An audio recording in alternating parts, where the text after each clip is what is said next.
Good morning. It's Tuesday, and I did pick up the Brother knitting machine yesterday. Um,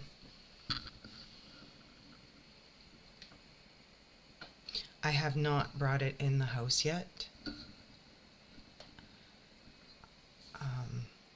I just was with time change. I was way too tired when I was done yesterday, so I just kind of locked the car and left it there. Um, I will probably bring it in at lunchtime. Take a few minutes, make sure the table and the kitchen are ready for it, and start cleaning that up. Um, I did end up dropping the insect scarf off of my Singer 700. If I can figure out how to splice in the video from that, I will, because it's kind of satisfying in a way, and it was kind of neat to see that yes, the patterning was working. Okay, so I'm going to snip my yarn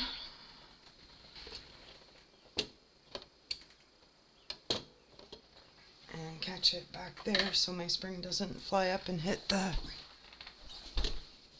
wall. I'm gonna take both carriages off of slip.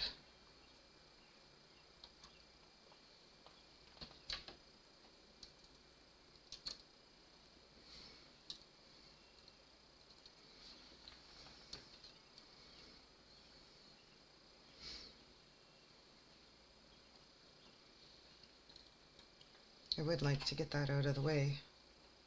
I don't know if it'll tangle.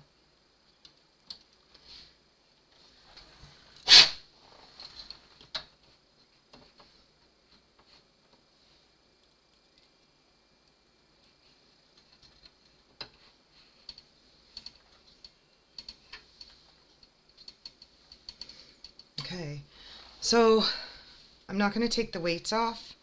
I think I'm going to pull my chair in a little bit more though, so that if I don't manage to catch it with my hand, at least it's most likely going to land in my lap and I won't have to hear the weights clunk on my floor. So yeah, so let's do this. You know what? I want to cut this thread too so it doesn't hold the work as it falls. Okay.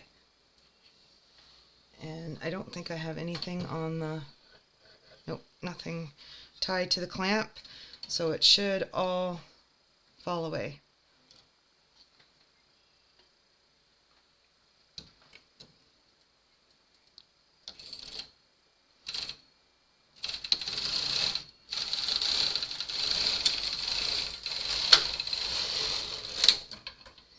And there we go. It has, so I'll take the weights off so we can have a look.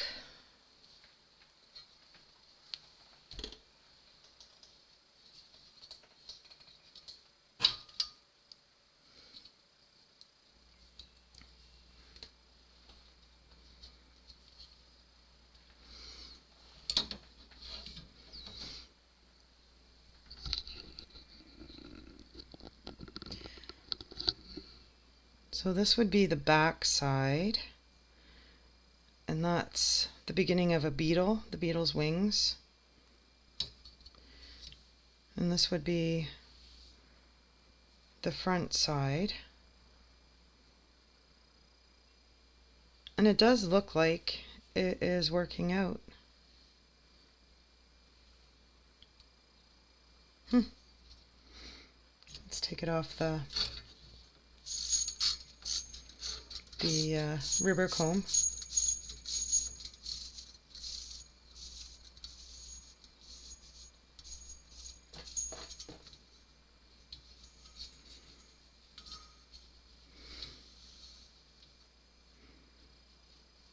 Yeah.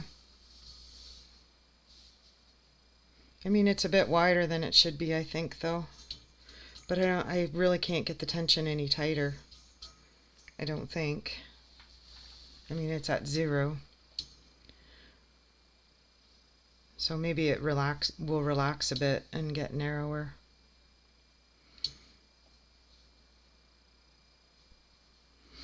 Anyhow, I'm going to carefully, I don't want to rip it out just yet. I want to see what happens.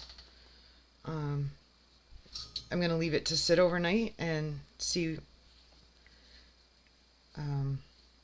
you know, as it relaxes from being on the machine.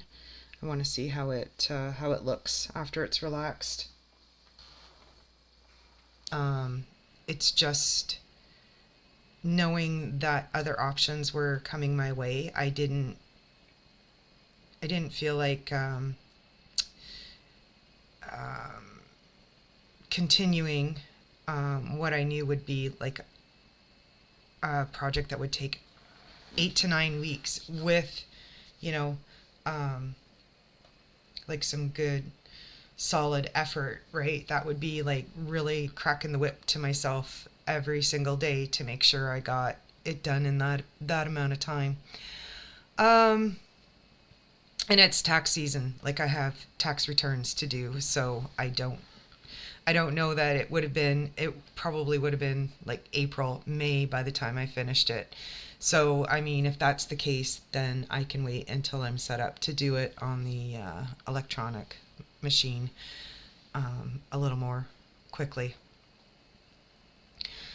What I did do this weekend was I finally made my way through the yarn haul. So when I brought that home, by the time I got all the yarn home, it was Wednesday evening. Thursday I had to travel with a sales rep that my company that I work for distributes for the company that the sales rep is with. And so by the time I got home from that, I was kind of, you know, wiped. So I didn't really do anything with the yarn haul Thursday evening. Friday evening, I had a friend over, so it kind of still sat. And then Saturday, I came down with the flu. So, you know, that yarn haul, like I kind of went through it, but mostly it just kind of sat here for a month. Like I just really wasn't up to doing anything with it. You know, when you're sick and you're struggling to keep up with, you know, your work that you do for pay and your housework that you have to do to keep your house functioning, it doesn't leave a lot of energy for, you know, playing around with hobbies. Like I did a lot of laying around and reading for the entire month of February in my, like as far as how I spent my spare time. I didn't do much knitting or anything like that. But anyways, I finally made it through it, and I'm going to share some of the pictures of just to try and convey how much is there. So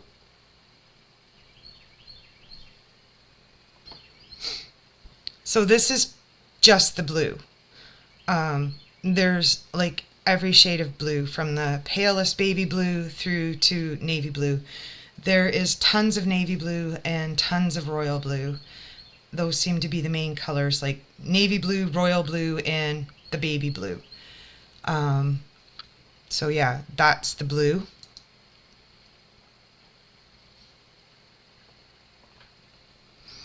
Here you can see the pink and the purple.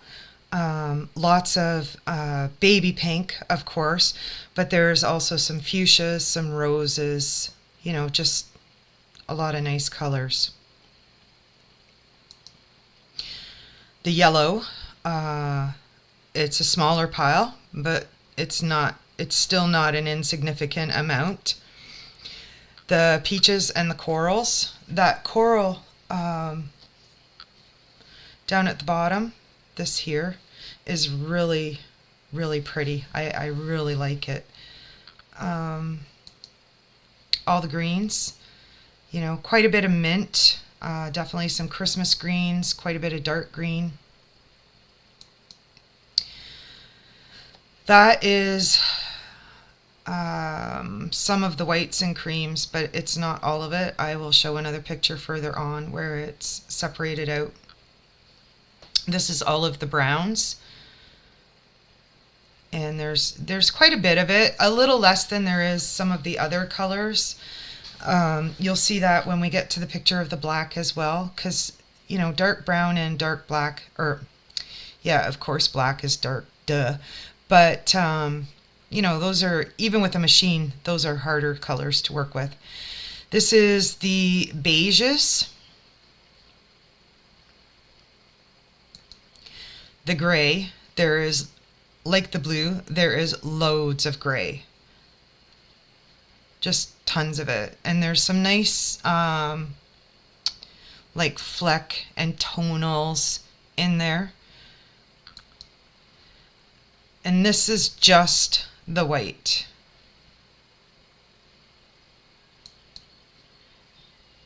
Black.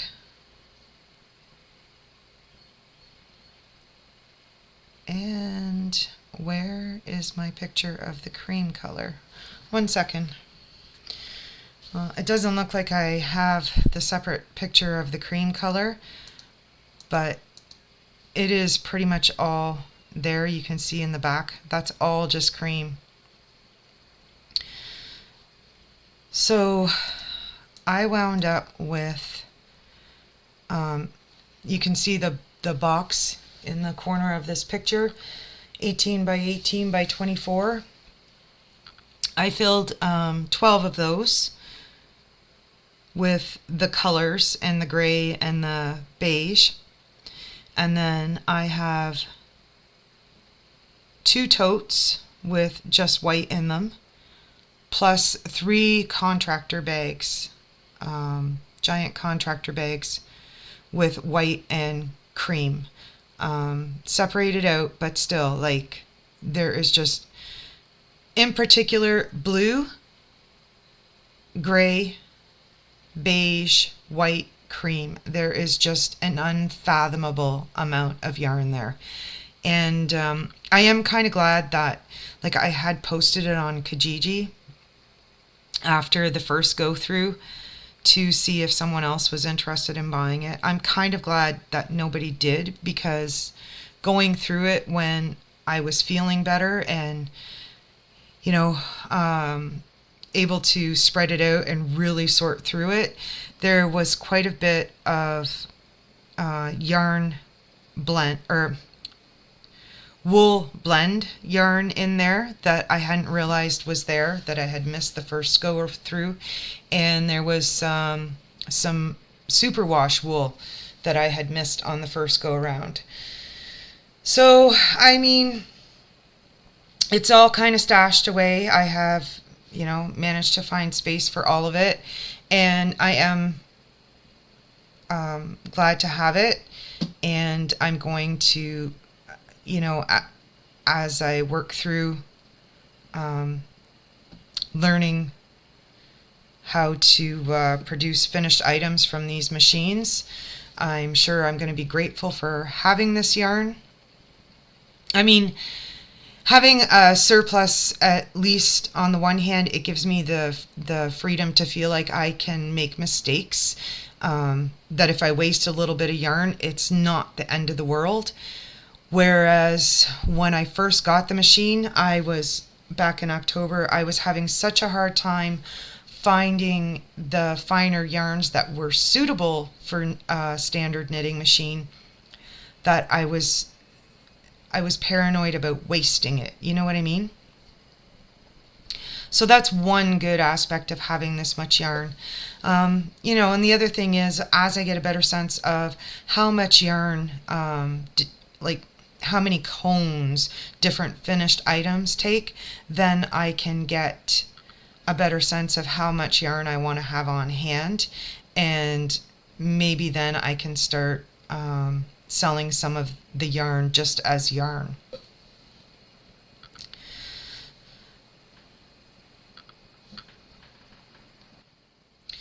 So yeah, so that's where I'm at with the yarn. And like I said, the the the brother knitting machine that'll be coming in the house today. You know, it's was so interesting looking through these well-loved items that were, you know, used and used by someone that knew what they were doing. A lot of times when you do see a knitting machine, it's standalone. It's just the knitting machine. It's being sold by somebody that's never used it. They either it was given to them, or you know, it was left over from a parent or whatever, and they've never used it. So there's no. This woman that I bought this brother machine from, she had like loads of knitting machine magazines, you know, that have patterns, knitting books. You know, she sold the items that she produced so she could justify, of course, having the extras. So it's, you know, like it's just so fascinating to see it all and to see, you know, items that were well used and well loved. And it's nice to know that when I start cleaning up this machine, nobody has dumped oil on it. Like typically when you buy it, like at least the two experiences I've had of buying used knitting machines when it's sold by someone that doesn't use it is they don't clean it and they dump some oil on it so they can get the carriage to move, and then you have to clean up the oil along with the dust. So stuff that you could have just blown out or brushed out with a cattail brush, you end up it's just a bigger mess to clean. So it's going to be kind of nice to you know, clean and get a machine running that nobody's done that to it. So I'm going to leave it at that, and hopefully by tomorrow I will be able to start posting video of me, you know, cleaning and giving this much loved brother machine some TLC so that it can continue being loved and used. And with that, I'm going to say bye for now. And you know, tonight is going to depend like how tired I am. I mean, time change is always just such a pain. And we'll see how far I get, and then as soon as I have something to upload, I will upload a video showing that. Bye for now.